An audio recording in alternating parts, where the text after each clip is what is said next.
¿Sí? ¿Me explico? Sí, sí. El ministro Lainez, la ministra Ríos Fajar fueron muy puntuales en decir que en los amparos, por ejemplo, se podían afectar derechos humanos que no eran electorales, como era el hecho de que los separaran de su cargo sin una causa grave, que se afectaran remuneraciones, Estaban defendiendo los derechos derechos de laborales. personas, ¿no? Exacto, exacto.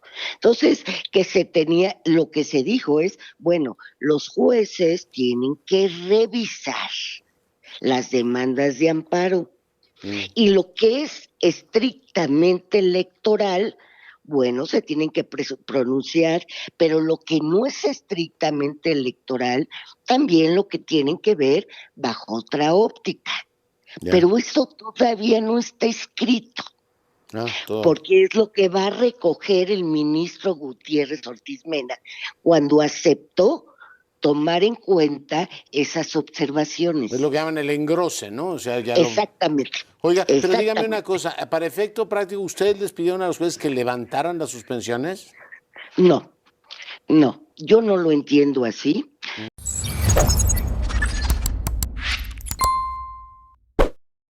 Un saludo para los pregoneros de todo mi corazón.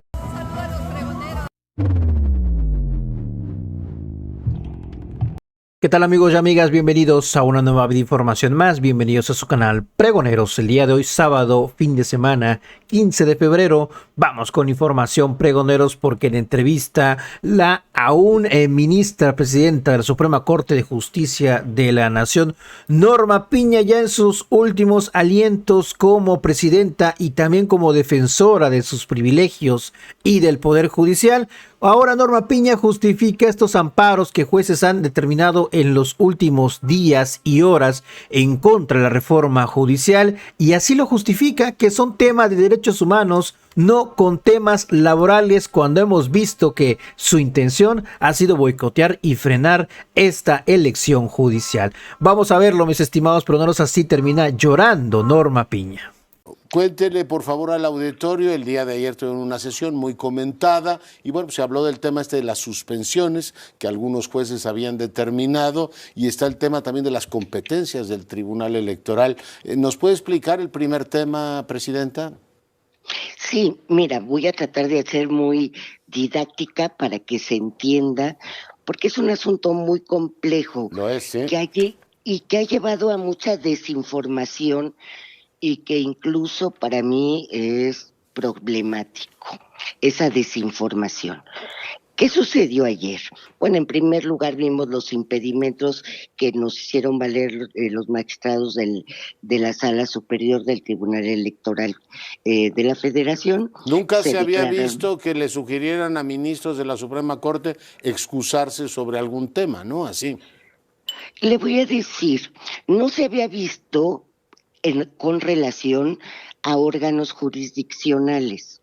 Normalmente los impedimentos los hacen valer los particulares o la autoridad, que consideran que existe ciertas cuestiones que pueden llevar a afectar la parcialidad del juzgador. Comprendo. Entonces el particular dice, estos ministros ya se pronunciaron en contra de lo que estamos promoviendo y por eso deben declararse impedidos, ya sea particulares autoridades, los dos los hacen valer.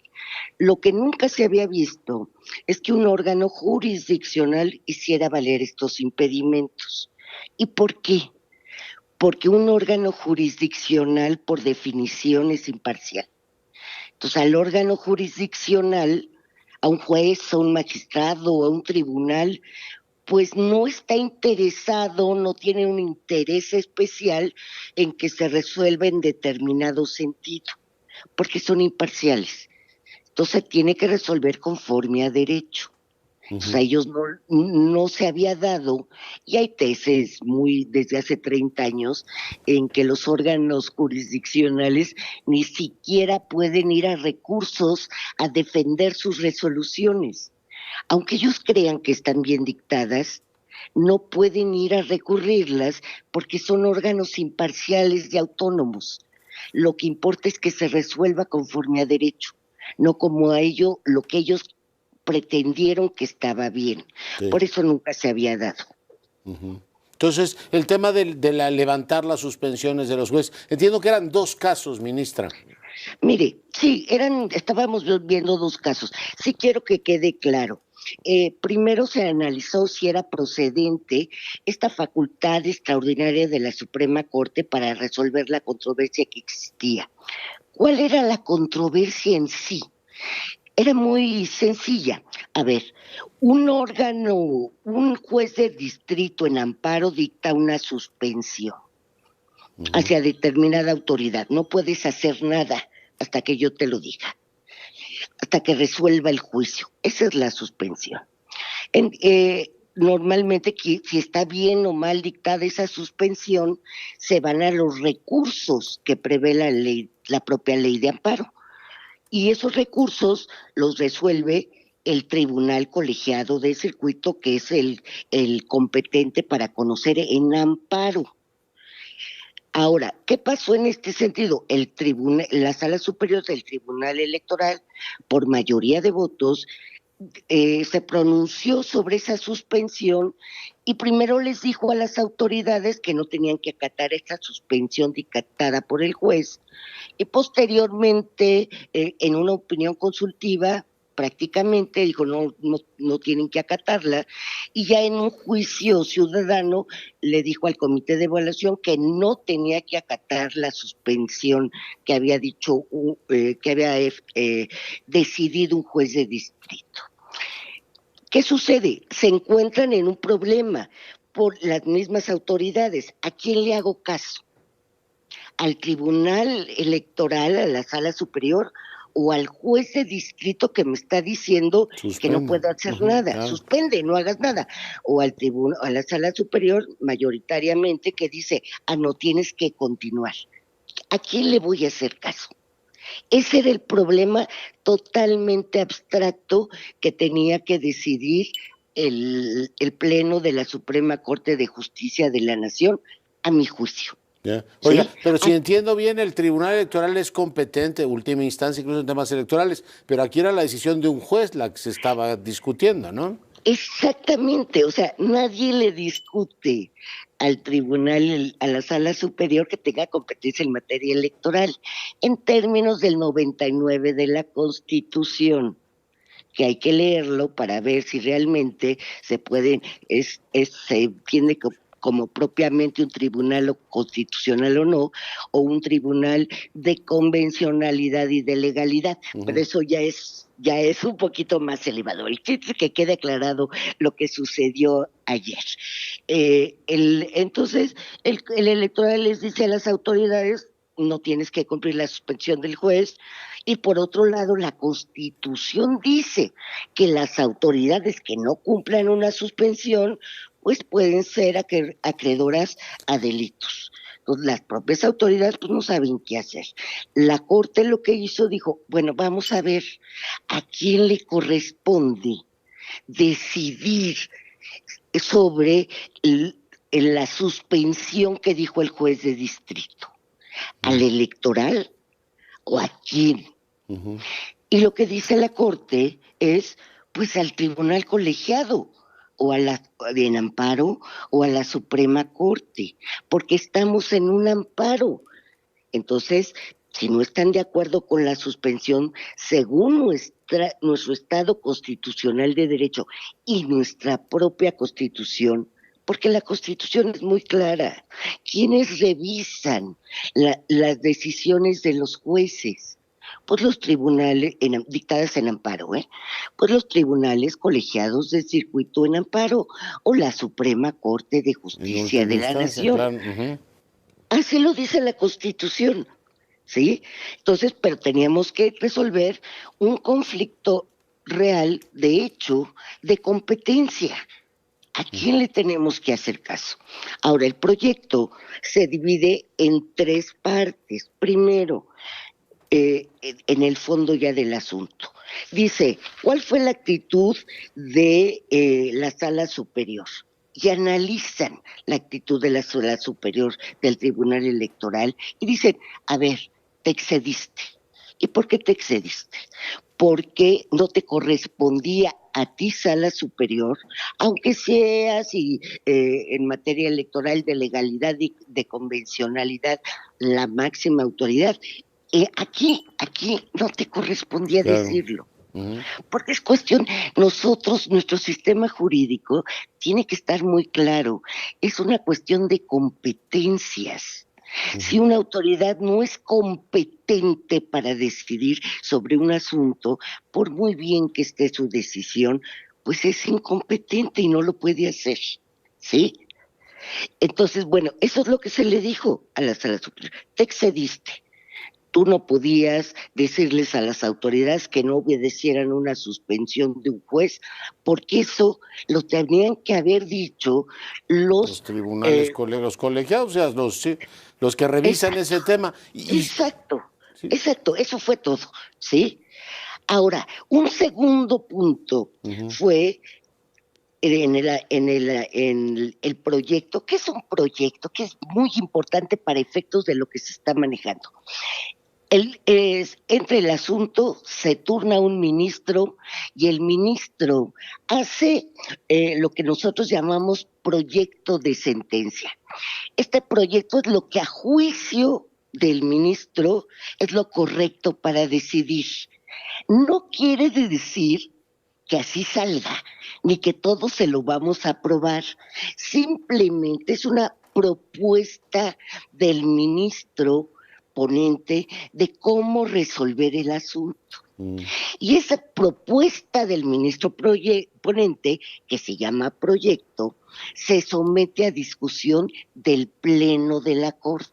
¿Qué es lo Y que vemos? Discuten a través del canal exacto, Justicia TV, oiga, estoy a exacto, favor o guardo la en reserva de tal o cual, ¿no? contra. Exacto. Bueno, ahora, el proyecto analiza lo que hicieron los juzgados, los jueces en suspensión, y también analiza la actitud de las autoridades responsables, la propuesta del proyecto. Ahí hubo una división de votos. ¿Por qué? Porque en la parte en que la propuesta de proyecto dice el tribunal se excedió, hubo 7 votos a favor. ¿Sí? Después, cuando dice, ¿qué pasó con lo que hicieron los jueces de distrito? Y ahora te voy a decir que estuvo bien o mal, porque era electoral, etcétera. Esa parte del proyecto estuvo muy dividida en la votación y la realidad en estos momentos es que está sujeta a lo que el mismo ministro ponente ofreció, Gutiérrez. que fue Gutiérrez, que fue tomar en consideración lo que los otros ministros dijeron. Yeah. ¿Por qué?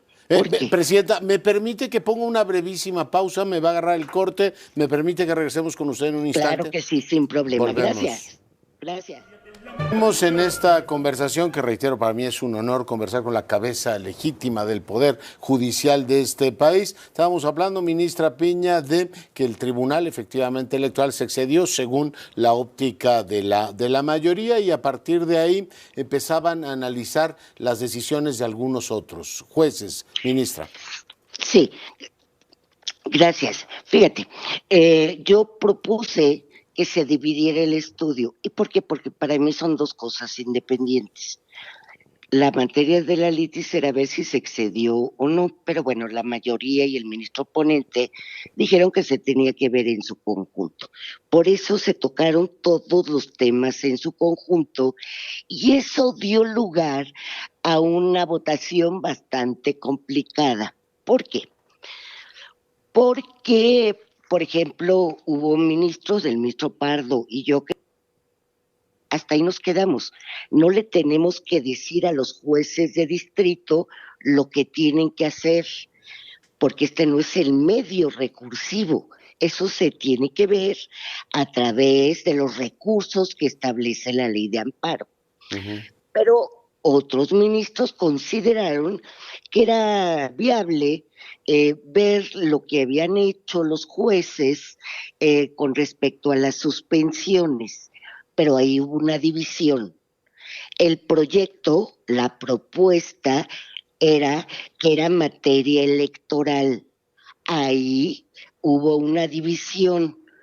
muchos ministros nos pronunciamos que los amparos no necesariamente todo era materia electoral.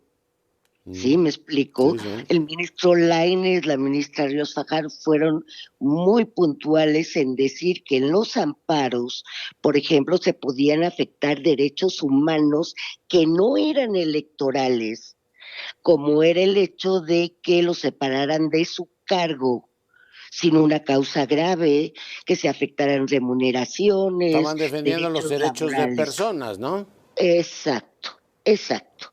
Entonces, lo que se dijo es, bueno, los jueces tienen que revisar las demandas de amparo y lo que es estrictamente electoral, bueno, se tienen que pronunciar, pero lo que no es estrictamente electoral, también lo que tienen que ver bajo otra óptica.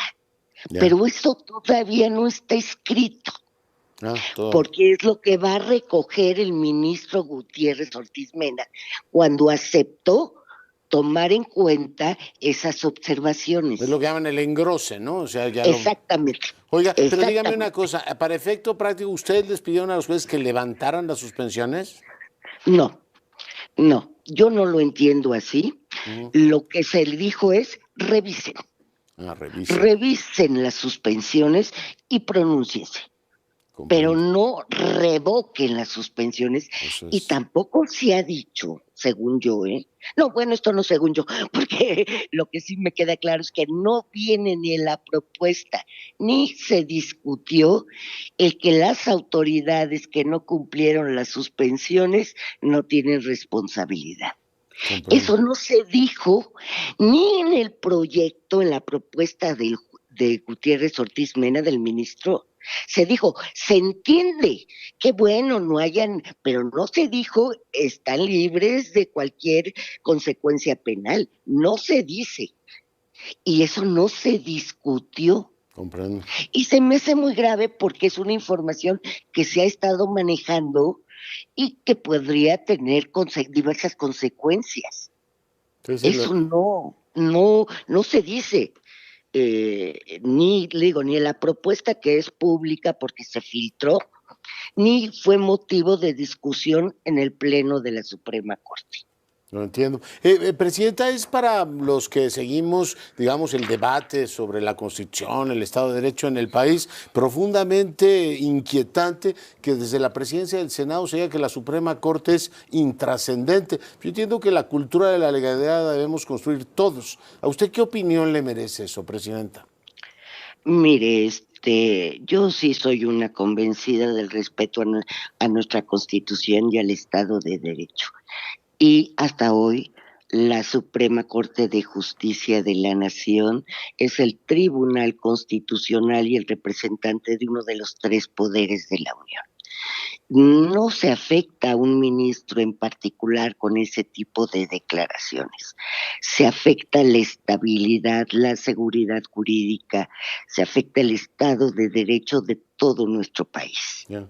Pero déjeme frasearlo de una manera, digamos, diferente. Y yo estoy totalmente de acuerdo con lo que usted dice. Estamos hablando de la institucionalidad del país. Pero ahora dicen, bueno, un poder, en este caso la Cámara de Senadores, dice, es intrascendente lo que diga, nosotros vamos a desacatar la opinión de la Corte. Pero cuando un particular empiece a decir que en este país, pues ellos van a desacatar lo que dicen los jueces, pues esto va a ser la ley de la selva, presidenta.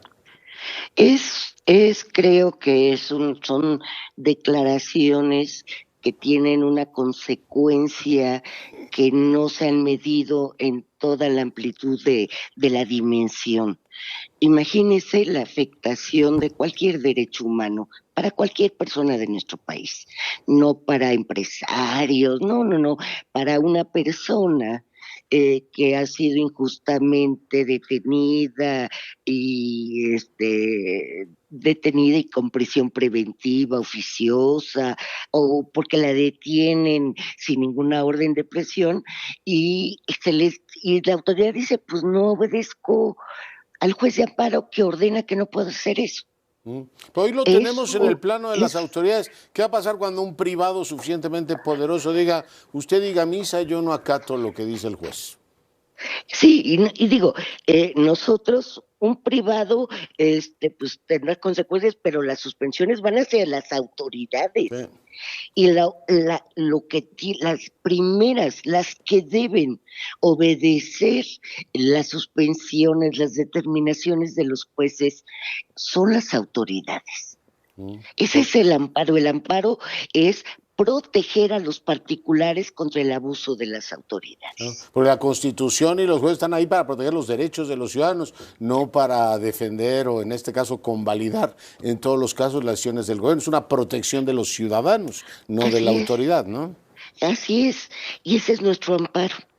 Ese es nuestro amparo que durante siglos e internacionalmente ha sido reconocido por la protección que efectivamente ha dado a diversos ciudadanos. Oiga, entramos a la fase, en mi opinión, más incierta de la vida republicana, por lo menos en este siglo, porque va, digamos, a extinguirse un poder judicial tal como lo concebíamos o como lo hemos tenido constitucionalmente hasta ahora, y va a entrar en funciones uno nuevo. ¿Usted tiene, en fin, cómo valora este periodo de transición, este momento, zona gris le llaman algunos? Presidenta Piña.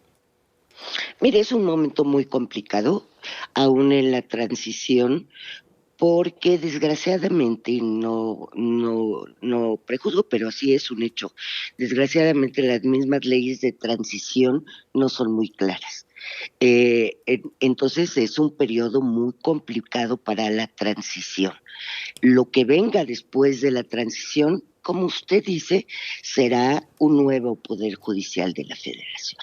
Ya. Oiga, ¿hay problemas todavía en la integración? ¿Hay el INE pidiéndole que integren el tema de las listas? ¿Esos son vicios de origen? ¿Podrían efectivamente en un futuro verse, digamos, como problemas en la integración de un poder que está para dar certeza en una república, Presidenta? Yo creo que el problema es de origen. Se implementó toda esta reforma sin tener claramente delimitadas, expedidas las leyes que eran el marco constitucional o el marco legal que le iba a dar lugar a la reforma. No hubo un diagnóstico verdadero en cuanto a por qué era necesaria esta reforma, y ese problema de origen pues se va a tener que estar, ¿cómo le diré? Lo van subsanando sobre la marcha, subsanando, ¿no? Exactamente, gracias. Subsanando en el devenir de lo que puede ser esta reforma judicial. Como rehicieron, por ejemplo, la cartografía electoral, no entiendo que esa era atribución del Consejo de la Judicatura, determinar dónde están los circuitos, y esa función se la rogó el INE. Digo, yo no sé si eso sea canónico, pero finalmente lo tuvieron que hacer, Presidenta, sobre la marcha. Sí, pero además tenemos que estar conscientes que los circuitos judiciales no son lo mismo que los circuitos electorales. De los estados, ¿no?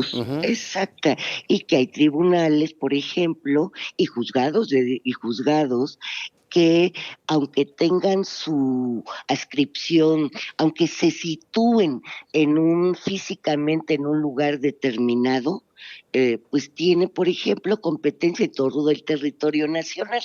Entonces, es muy complejo los circuitos judiciales que no coinciden necesariamente con los circuitos electorales. Ya. Presidenta, pues usted ha entregado su vida al servicio de la República, durante muchos años ha sido jueza y ahora pues le toca ver esta página de la historia de la República, pero para muchos jóvenes que pensaron que el Poder Judicial era su carrera, pues se acabó un tramo y empieza una nueva etapa en la República. Yo quiero reconocerle su trabajo, la entereza que ha mostrado todo este tiempo como cabeza de uno de los poderes del Estado, y que se haya dado el tiempo esta noche de conversar con nosotros. Al contrario, te agradezco sinceramente que me hayas permitido platicar contigo, sobre todo porque ante la desinformación que ha existido y que se ha generado con motivo de la resolución de ayer, es importante que la ciudadanía, todos, estemos realmente informados de qué fue lo que sucedió. Muchas gracias por el tiempo, Muchas ministra. gracias. Muchas gracias.